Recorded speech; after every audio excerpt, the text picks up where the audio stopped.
لوگوں کی نظروں میں نہیں آتا،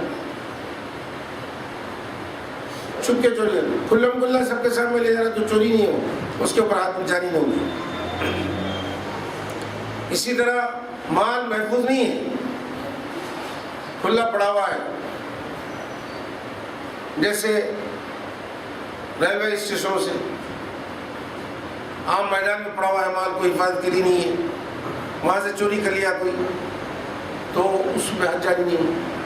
تیسرے ہے کہ اس مال میں اس کا کچھ بھی حصہ نہیں ہوگا، چوری کرنے والے کا سب پرایا مال ہونا، اس کا کچھ بھی نہیں ہوگا، 1% بھی رہا تو چوری کی سزا حافظ نہیں ہوگی، کچھ بھی مال نہیں ہونا، سب مال دوسروں کا ہونا، عوامی املاک نہیں ہونا اداروں کی۔ مسجد میں سے کوئی چوری کر لیا کوئی چیز تو حد جاری نہیں کانٹیں اس کو، کیونکہ مال کسی کا متعین نہیں ہے، مل کے بیت المال میں سے چوری کر لیا کوئی ہاتھ نہیں کاٹیں گے۔ سیدنا عمر رضی اللہ تعالیٰ عنہ بیت المال سے چوری کرنے والے پر حد جاری نہیں کی، عوامی املاک ہے، شخص سے متعین کا مال نہیں ہے۔ اگر کوئی نوکر گھر میں آنے جانے والا ہے، تم نے اجازت دے دی آنے جانے کی، ایسا سے چوری کرے تو اس کے اوپر بھی حد جاری نہیں کی، کیونکہ تم نے اجازت دی اندر آنے کی، محفوظ جگہ سے چوری نہیں کرو۔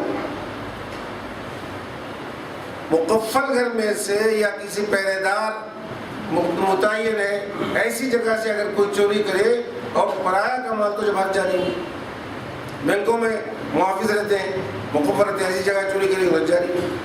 پھر مال کی مقدار کم از کم 10 درہم کے برابر ہونا،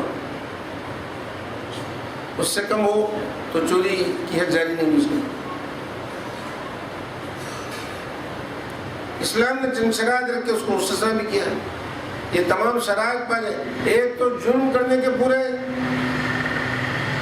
حالات ہوں، شرائط پورے تکمیل ہو جرم کی، اور ثبوت کی بھی پوری چیزیں ہوں مجرم، تب کہیں یہ سزا نافذ ہوگی، اگر نہیں تو اس کو چھوڑ دیا جائے گا۔ اب یہ کیسا، اب اگر چوروں کو اسی طرح چھوڑ دیا جائے تو جرائم بڑھتے جائیں گے، تو فرمایا حاکم کو اختیار ہے تعزیری کوئی سزا دے دے اسے۔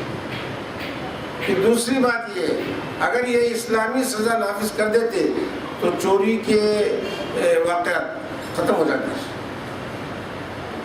لوگ ہاتھ کٹے ہوئے لوگوں کو دیکھ لیتے ہیں، بڑی بھیانک سزا ہے، لوگ چوری کرنا چھوڑ دیتے ہیں۔ کچھ خلیفہ ایک زمانے میں یہ چوری کی سزا کو سخت سمجھ کے اس کو مرتفع کر دیا، اٹھا دیا۔ 2 سال میں دیکھا کہ چوریوں کو بہت تعداد ہو گئی، چوری کے بہت واقعات ہیں، اس کو احساس ہوگا کہ میں نے غلطی کی، پھر اس کے بعد کیا کرا وہ سزا نافذ کر۔ ایک 25-50 اگر چور ہاتھ کٹے ہوئے لگ جائے تو پورا معاشرے کے اندر سے چوری ختم ہو جائے گی۔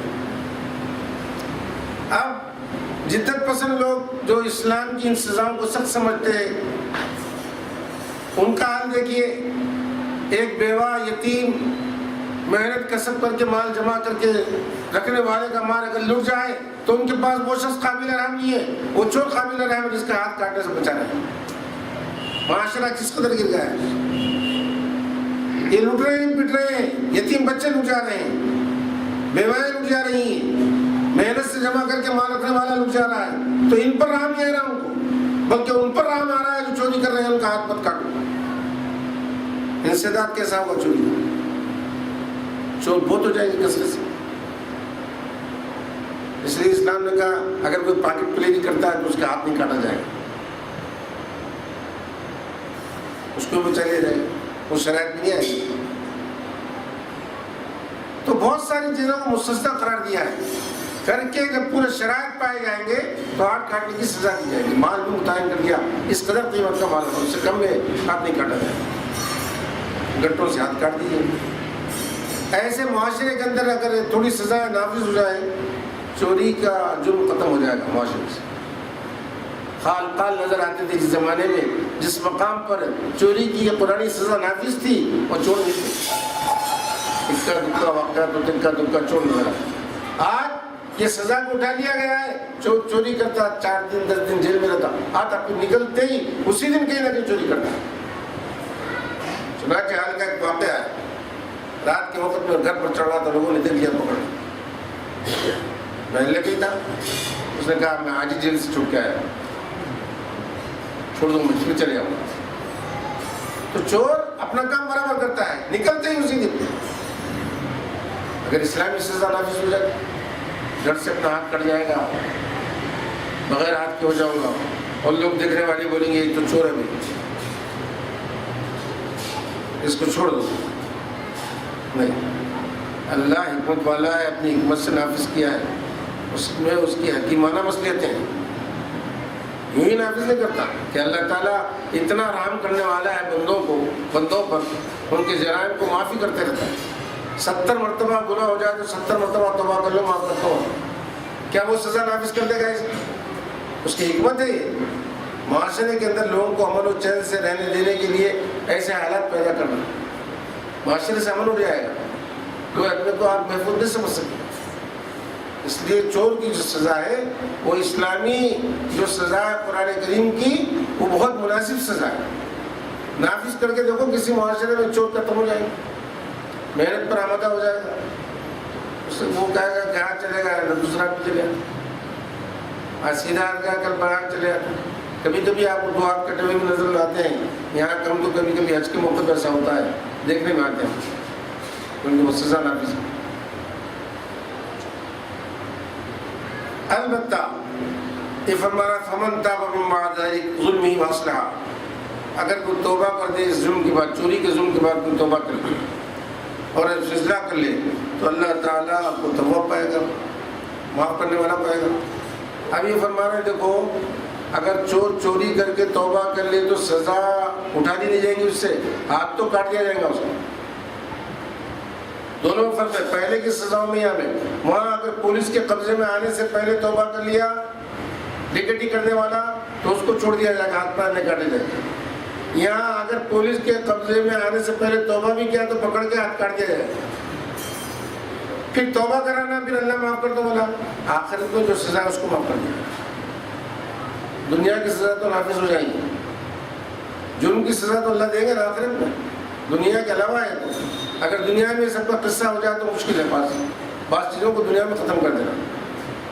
آدمی گناہ گار ہے، حدود اس کے اوپر نہیں، ایسا جرم نہیں کیا جس سے حد جاری ہوتی، کسی کی نظر میں نہیں آیا، اللہ معاف کر سکتا ہے.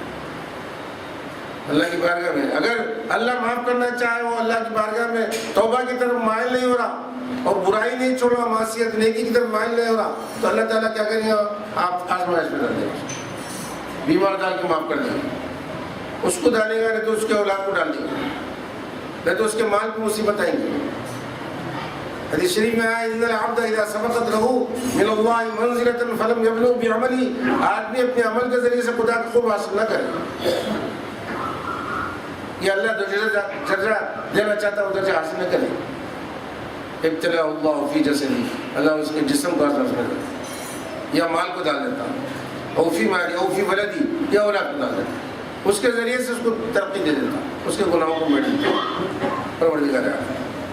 تو انہیں توبہ بھی کر لیا اور شرائط پائے گئے ہاتھ کاٹنے کے تو ہاتھ کاٹ دیے جائیں گے پولیس کے قبضے میں آنے سے پہلے، آخر اس کی سزا معاف کر دی جائے گی.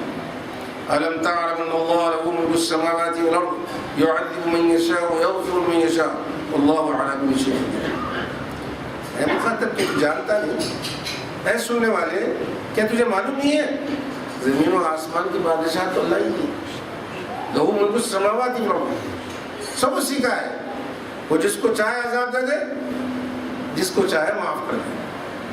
وَاللَّهُ عَلَىٰ كُلِّ شَيْءٍ قَدِيرٌ، اللہ تعالیٰ ہر چیز پر قدرت والا ہے، ہر چیز اس کے قبضے قدرت میں ہے. تمام انسان، تمام مخلوقات اس کی مملوک ہے. اگر کسی بے گناہ کو بھی اگر وہ سزا دے دے، مار دے، تو اس کے اختیار اس کی مملوک ہے.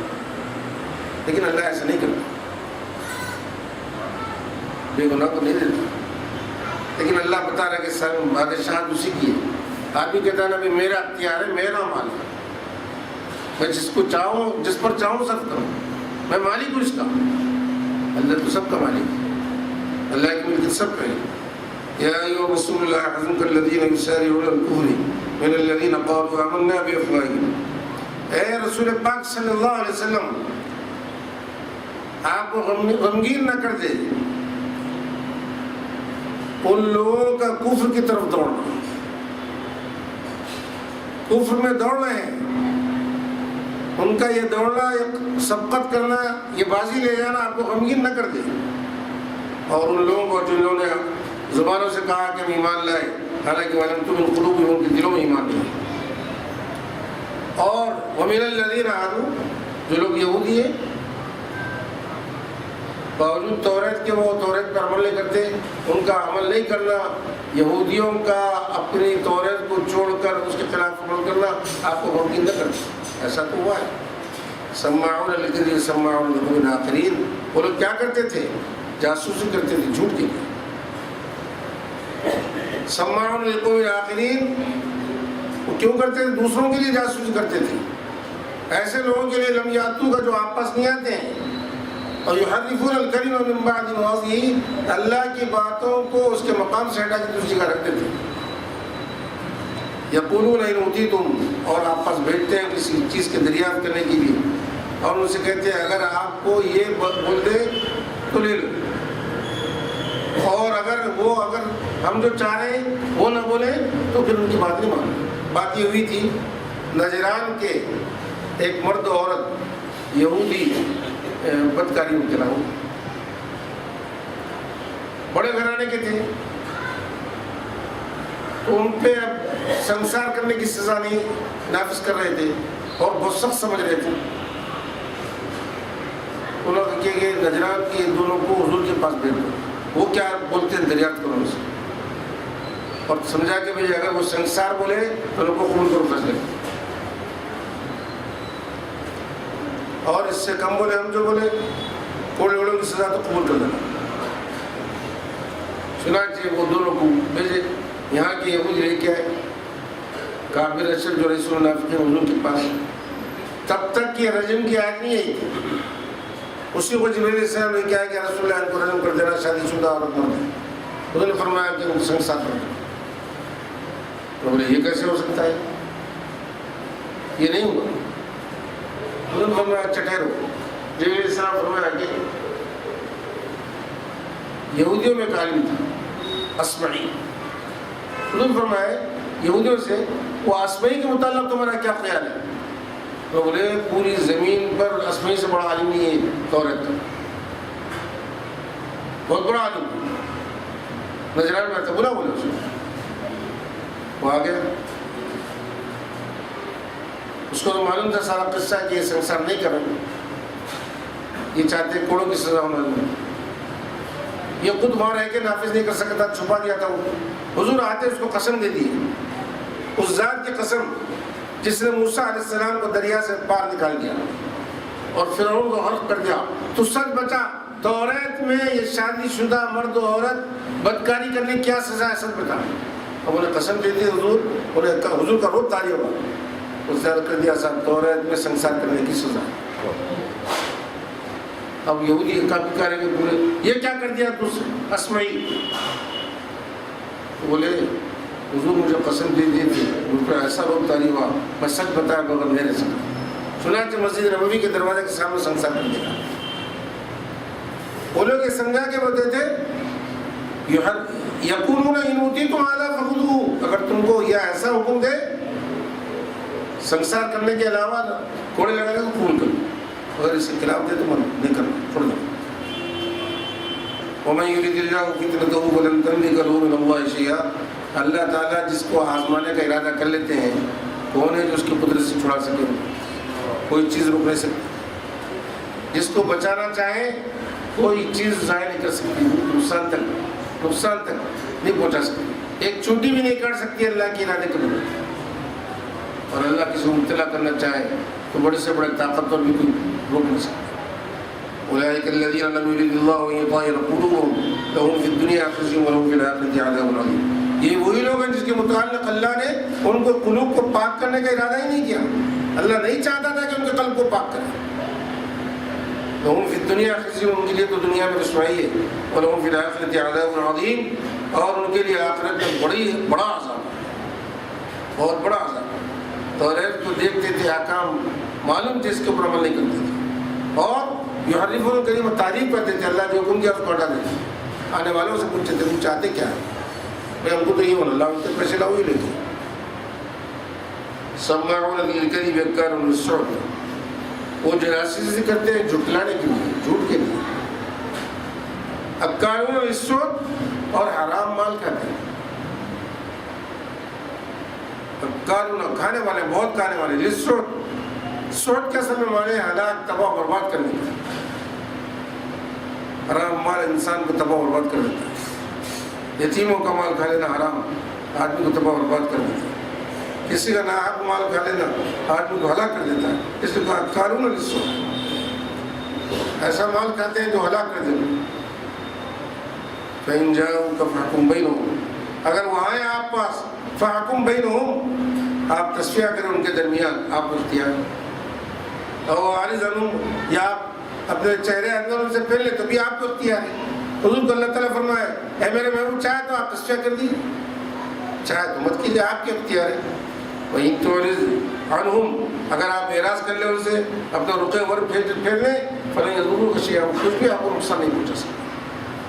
وَإِنْ حَكَمْتَ فَاحْكُم بَيْنَهُمْ، اگر آپ میرے محبوب آپ تصفیہ کریں ان کے درمیان تو انصاف کیجیے. بالقسط، فَاحْكُم بَيْنَهُمْ بالقسط، ان اللہ یحب المقسطین، اللہ تعالیٰ انصاف کرنے والوں سے محبت کرتا ہے، دوست رکھتا ہے. آج ہماری عدالتوں میں کیا ہو رہا ہے؟ دوسرے کا حق لینے کے لیے، ظلم کرنے کے لیے جس کو پیسے دے دیں. ہمارا معاملہ یہ ہے کہ آپ ہماری طرف تصفیہ کر دیں. رشوت ہلاک ہے. رشوت بولتے ہی سے جس پر اپنا حق نہ ہو، دوسروں کا حق ہے، اس کو اس کے حق سے محروم کر کے اپنے طرف کوئی چیز کرانے کے لیے رشوت بولتے ہیں. اس لیے علماء نے استثناء قرار دیا ہے. اگر اپنا کوئی کام ہے اور کرنے والا نہیں کر رہا ہے بغیر پیسے دیے، وہ رشوت کی تعریف بھی نہیں. کتنے پینشنر ہیں ایسے تو وظیفی کاروں میں پھرتے ہیں، جب تک پیسہ لیے نہیں کرتے ہیں تو پیسے دے کے اپنے کام نکالنا رشوت میں داخل نہیں. کتنے لوگ ملازم ہیں اپنے حقوق طلب کرتے ہیں، نیچے سے اوپر تک لوگ پیسہ لیے بغیر ان کا حق نہیں لیتے، یہ رشوت نہیں ہے. اپنا حق لینے کے لیے ناگزیر ہو جائے پیسے دے کے نکال لینا، دے کے نکالنا.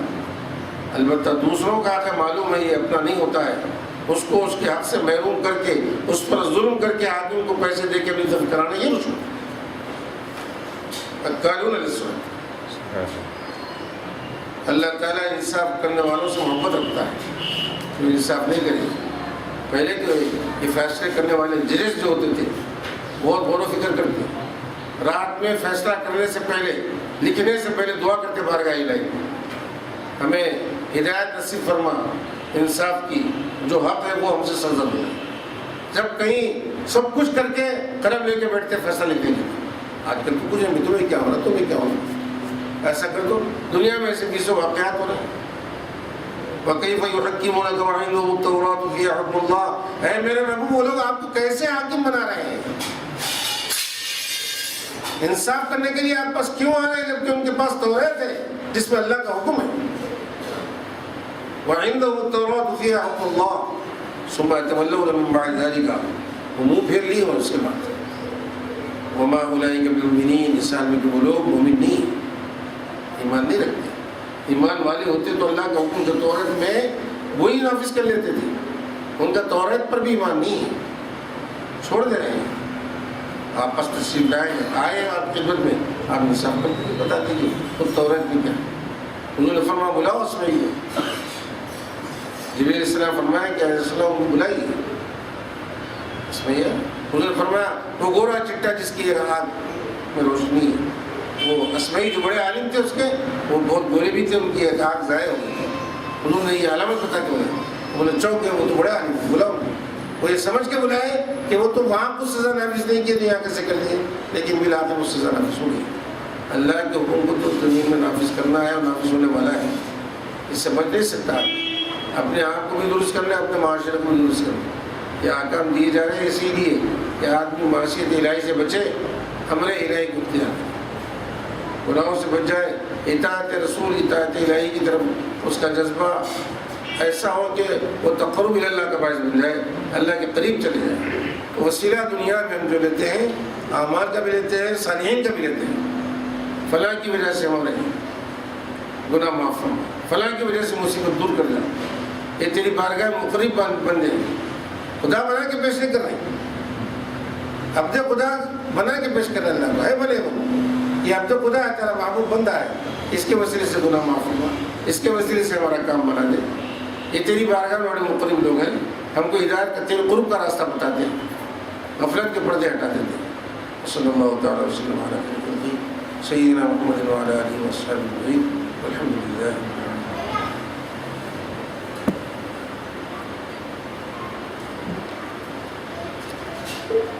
اللہ تعالیٰ صالحین کو خرق عادات دیتے ہیں اور اس کے ذریعے ان کی مدد بھی فرماتے ہیں، اور کبھی کبھی ایسا ہوتا ہے یہ لوگ کسی وجہ سے خرق عادات سے ظاہر ہو تو پردہ کر لیتے ہیں، پھر اس کے بعد مخلوق میں باقی رہنے کی آرزو نہیں ہوتی، چلے جاتے ہیں۔ میں ایک مختصر قصہ سنا دیتا ہوں۔ حضرت حافظ شمس الدین ترک رحمۃ اللہ علیہ، جن کا پانی پت میں مزار ہے، یہ حضرت فرید الدین مسعود گنج شکر کے بھی خلیفہ ہیں، علاء الدین صاحب الکلیری رحمۃ اللہ علیہ کے بھی خلیفہ ہیں، دونوں کے خلیفہ ہیں۔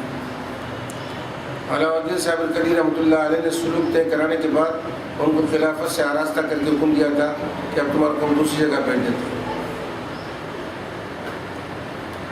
انہوں نے کہا کہ میں ابھی اپنے آپ کو اس درجے میں نہیں پاتا، مجھے کہیں مزدوری کر لینی چاہیے، مزدوری کی وجہ سے میرا نفس اور پاک صاف ہو جائے گا، تو چلتے ہیں، تو آپ نے اجازت دی تھی۔ جب آپ کو پانی پت بھیجا گیا وہاں کے علاقے کا انچارج بنا کے، جیسے ہمارے پاس دنیا میں گورنر ہوتے ہیں نا، علاقے کے انچارج ہوتے ہیں، نگہبان ہوتے ہیں، اس طرح باطنی روحانی طور پر بھی یہ اولیاء اللہ ایک ایک علاقے کے انچارج ہوتے ہیں، اور بڑی قوت و طاقت ہوتی ہے۔ تو جب حافظ شمس الدین ترک پانی پتی رحمۃ اللہ علیہ پانی پت میں پہنچے تھے تو پہلے سے وہاں شرف الدین بو علی قلندر رحمۃ اللہ علیہ موجود تھے، وہ بھی بڑی درجے کے بندے، اور وہاں ایک اونچے مقام پر شہداء کا مزارہ تھا، بلند شہداء کے نام سے۔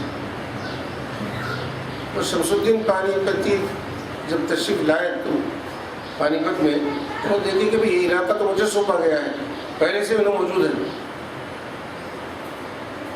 یہ کیسے ہو سکتا ہے؟ تو انہوں کیا کرے، ان کے خادم کے ذریعے سے ایک پیالے میں دودھ بھر کے بھیجے کہ شرف الدین بو علی قلندر کو پیش کرو۔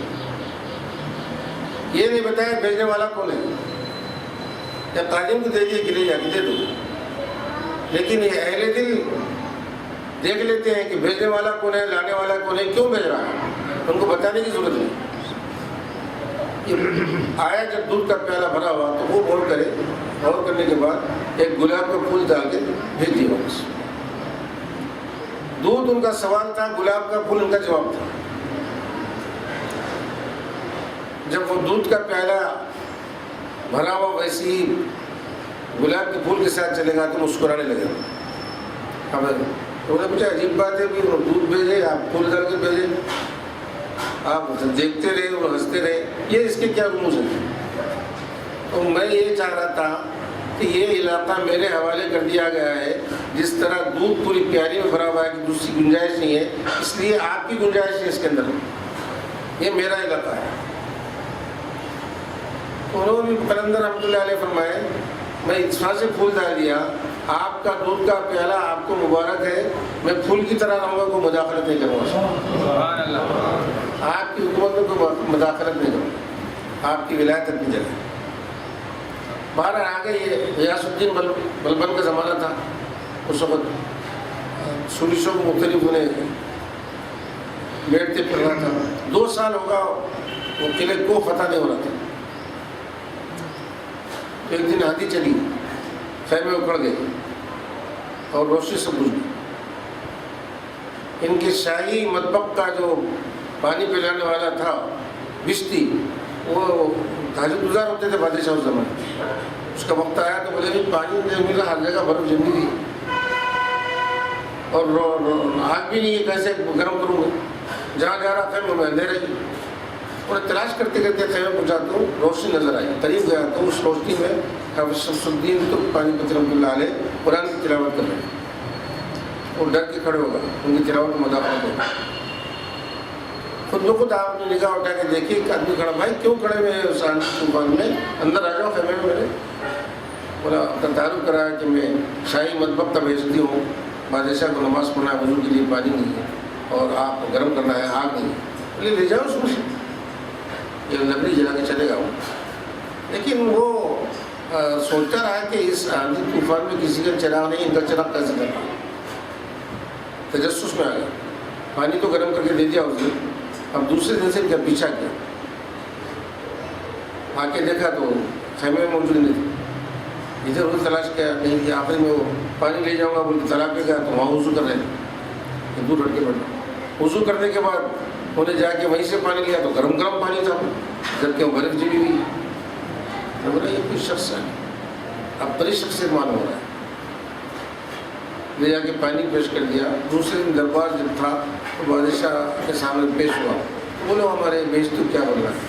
تو بولا آپ تخلیہ کرا دیے, خدمت میں چند باتیں ہم سر سارا قسم کا سنا. بادشاہ اپنے ہتھیار وغیرہ لگا کے ان کے خیمے میں پہنچ گئے.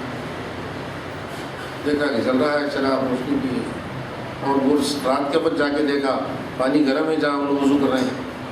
ان کے وضو کرنے کی برکت سے وہاں کا پانی گرم ہوا جہاں مرے. آپ موجود ہیں اتنے بڑے, مجھ سے نہیں معلوم, میں تو آپ کو جانتا ہوں, آج شمس الدین ہے, لیکن انجانے میں کتنی خطائیں ہوگی, معاف کر دیجیے. آپ جیسے عارف باللہ اللہ کی ولی, اب بولے دعا کرو, یہ فتح نہیں ہو رہا. آپ بہت بچنے کی کوشش کریے. انہیں نہیں مانا تو اچھا ٹھیک ہے, میں دعا کرتا ہوں. دعا کرنے کے بعد فرمایا ایک شرط پر تم کو فتح ہوئی, ابھی حملہ کر دیں. پھر جا کے حملہ کر دیا, آپ دعا کریں. پھر یہاں سے بھی قصہ آپ کا لمبا طویل ہے. میں یہ اتنا عرض کرنا چاہتا ہوں, صالحین جو اللہ کے قرب کا راستہ تلاش کرتے ہیں, ایک پیر کامل کے ذریعے, ایک پیر کامل نے ان کو کامل بنا دیا. اپنی نگاہوں سے صرف گھومتے ہیں, کامل بنا دیتے ہیں. ایک ایسی مخلوق بھی ہے جو انڈے بھی نہیں دیتی, بچے بھی نہیں جنتے, بلکہ دوسری کسی چیز کو پکڑ کے لا کے گھرتی ہے اور اپنے جیسا بنا کے اڑاتی ہے. تو یہ کاملین جو ہوتے ہیں اللہ تعالیٰ ان کو خرق عادات دیتا ہے, خرق عادات سے ان کی مدد کی جاتی ہے.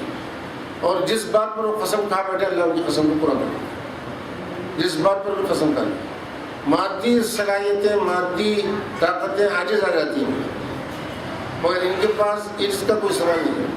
بارگاہ الہی میں کوئی معروضہ پیش کی لینے پڑ گئے تو اڑ ہی جاتے, چھوڑ دیتے ہیں. ہمارے پیر مفتی حضرت سیف الدین قاضی صاحب رحمۃ اللہ علیہ کے واقعہ سناتے تھے.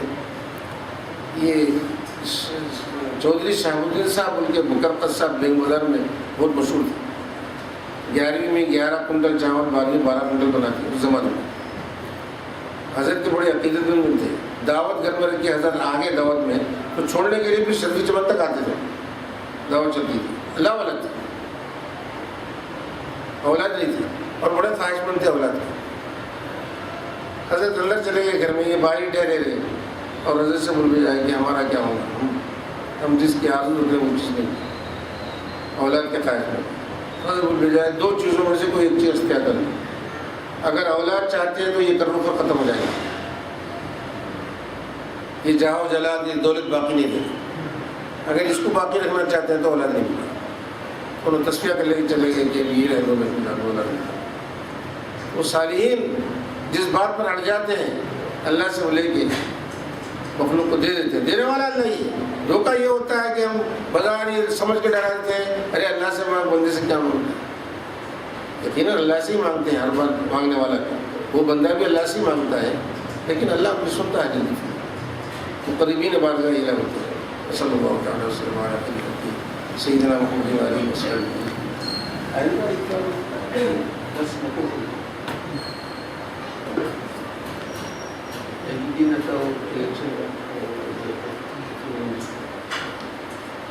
شرفی چمن میں عرس بھی ہے, اور الیکشن کے نتائج بھی ڈکلیئر ہونے, ہمارے پاس کچھ نظر آ جاتے ہیں تو آئندہ ایک درس موقوف ہے.